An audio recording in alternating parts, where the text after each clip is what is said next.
Welcome back to சமையல் சரித்திரம். இன்றைக்கி நம்ம ரொம்பவே சுவையான கலப்பு சட்னி எப்படி செய்கிறதுன்னு தான் பார்க்க போகிறோம்.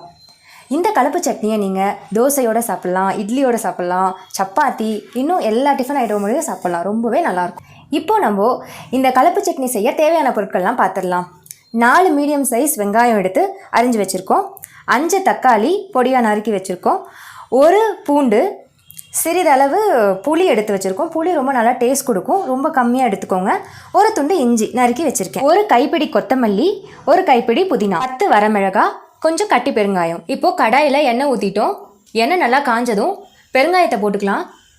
அடுத்து வரமிளகாவையும் சேர்த்துக்கலாம். சேர்த்துட்டு நல்லா பரட்டி விடுங்க. அடுத்தது வெங்காயத்தை ஆட் பண்ணிக்கலாம். வெங்காயம் லைட்டாக வதங்கினோனையும் இஞ்சியையும் ஆட் பண்ணிக்கலாம். பூண்டையும் அதோட சேர்த்து ஆட் பண்ணிக்கலாம். அடுத்து நம்ம நறுக்கி வச்சுருக்க தக்காளியும் ஆட் பண்ணிக்கலாம். தக்காளி வெங்காயம் எல்லாம் நல்லா வதங்கட்டும். இப்போ நம்ம கொஞ்சம் உப்பு மட்டும் ஆட் பண்ணிக்கலாம். இப்போ பாருங்கள், தக்காளியும் வெங்காயம் நல்லா வதங்கிடுச்சு. அடுத்து கொத்தமல்லி புதினாவையும் ஆட் பண்ணிக்கலாம். வதங்குற வரைக்கும் நல்லா இப்படி கிளறி விடுங்க. நல்லா வதங்கிடுச்சு. இதை நம்ம இப்போ எடுத்து ஆற வச்சுக்கலாம். ஆறுனதும் இதை மிக்சியில் சேர்த்து அரைச்சிக்கலாம். கடைசியாக அந்த புளி கொஞ்சத்தையும் சேர்த்து அரைச்சிக்கலாம். இப்போ நம்ம சட்னியை தாளிச்சிக்கலாம். அதுக்கு கொஞ்சமாக எண்ணெய் விட்டு, எண்ணெய் காஞ்சதும் இப்போ கடுகு போட்டுக்கலாம்.